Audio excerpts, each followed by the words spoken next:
Yet once more, O ye laurels, and once more, ye myrtles brown, with ivy never sere, I come to pluck your berries harsh and crude, and with forced fingers rude shatter your leaves before the mellowing year. Bitter constraint and sad occasion dear compels me to disturb your season due. For Lycidas is dead, dead ere his prime, young Lycidas, and hath not left his peer. Who would not sing for Lycidas? He knew himself to sing and build the lofty rhyme. He must not float upon his watery bier unwept, and welter to the parching wind without the meed of some melodious tear.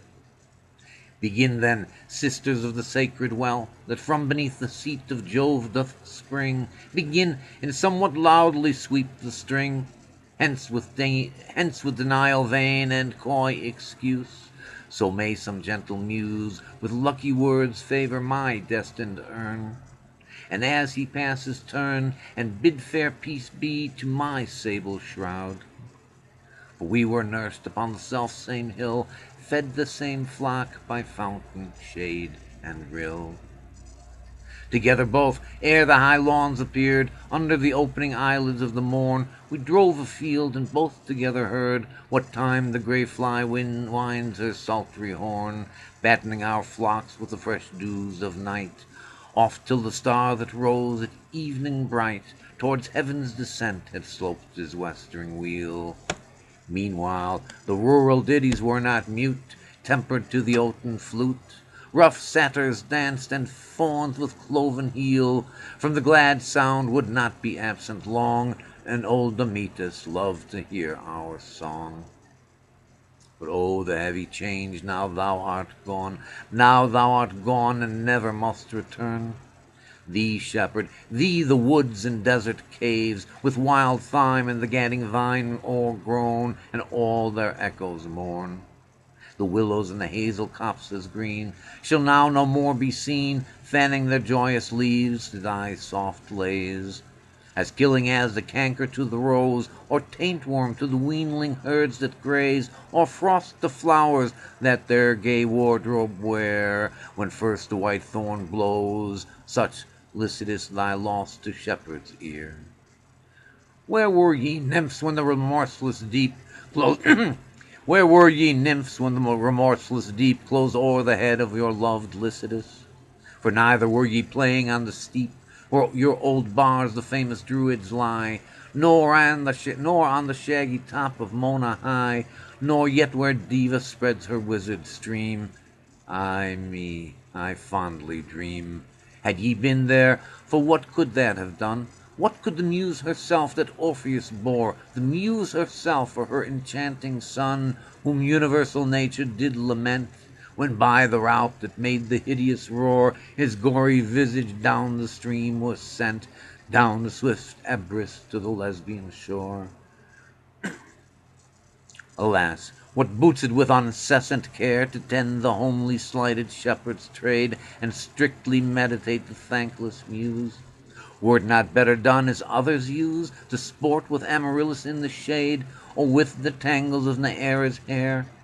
Fame is a spur that the clear spirit doth raise, that last infirmity of a noble mind, to scorn delights and live laborious days. The fair guerdon when we hope to find, and think to burst out into sudden blaze, comes the blind fury with the abhorred shears, and slits the thin-spun life, but not the praise. Phoebus replied, and touched my trembling ears. Fame is no plant that grows on mortal soil, nor in the glistering foil set off to the world, nor in broad rumor lies, but lives and spreads aloft by those pure eyes, and perfect witness of all judging Jove, as he pronounces lastly on each deed of so much fame in heaven, expect thy meed. O fountain Erythus, and thou, honored flood, smooth sliding Mincius crowned with vocal reeds, that strain I heard was of a higher mood, but now my oat proceeds, and listens to the herald of the sea that came in Neptune's plea. He asked the waves, and asked the felon winds, what hard mishap hath doomed this gentle swain, and questioned every gust of rugged winds that blows from off each beaked promontory. They knew not his story, and sage Hippotades their answer brings, that not a blast was from his dungeon strayed. The air was calm, and on the level brine sleek Penelope with all her sisters played.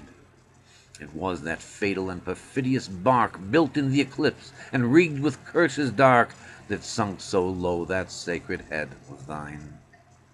Next, Camus, reverend sire, went footing slow, his mantle hairy and his bonnet sedge, inwrought with figures dim, and on the edge, like to that sanguine flower, inscribed with woe. Ah, who hath reft, quoth he, my dearest pledge? Last came and last did go the pilot of the Galilean lake. 2 massy keys he bore of metals twain, the golden opes, the iron shuts amain. He shook his mitred locks and stern bespake, how well could I have spared for thee, young swain, enow of such as for their belly's sake creep and untrude and climb into the fold. Of other care they little reckoning make than how to scramble at the shearer's feast and shove away the worthy bidden guest. Blind mouths that scarce themselves know how to hold a sheep-hook, or have learned aught else the least that to the faithful herdsman art belongs.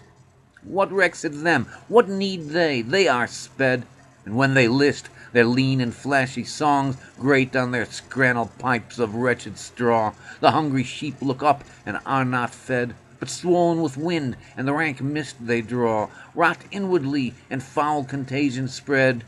Besides what the grim wolf with privy paw daily devours apace, and nothing said, but that 2-handed engine at the door stands ready to smite once and smite no more.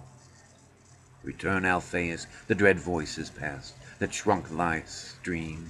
Return, Sicilian muse, and call the vales, and bid them hither cast their bells and flowerets of 1,000 hues. Ye valleys low where the mild whispers use of shades and wanton winds and gushing brooks, on whose fresh lap the swart star sparely looks, throw hither all your quaint emerald eyes, that on the green turf suck the honeyed showers, and purple all the ground with vernal flowers. Bring the wrath primrose that forsaken dies, the tufted croto and pale jessamine, the white pink and the pansy freaked with jet, the glowing violet. The musk rose and the well-stirred woodbine, with cowslips wan that hang with pensive head, and every flower that sad embroidery wears. Bid Amaranthus all his beauty shed, daffodillies fill their cups with tears, and strew the laureate hearse where Lycidas lies. For so to interpose a little ease, let our frail thoughts dally with false surmise. Ah me, whilst thee the shores and sounding seas wash far away, where'er thy bones are hurled, whether beyond the stormy Hebrides, where thou perhaps under the whelming tide visit'st the bottom of the monstrous world, or whether thou to our mist vows denied stepp'st by the fable of Balaris old, where the great vision of the guarded mount looks toward Namancos and Biana's hold.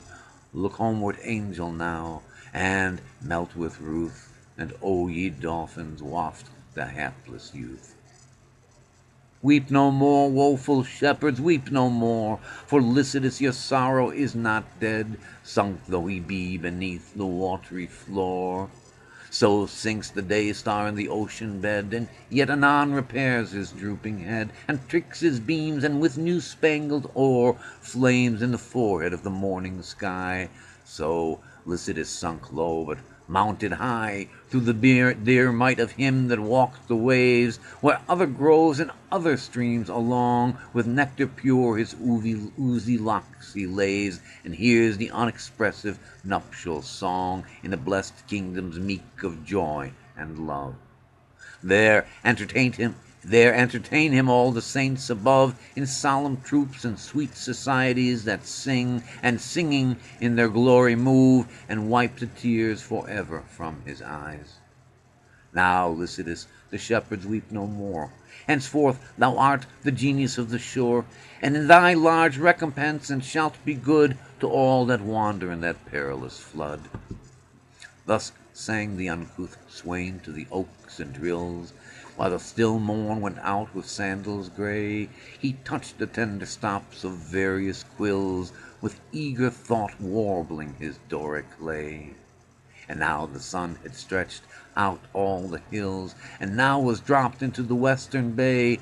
At last he rose and twitched his mantle blue, to morrow to fresh woods and pastures new.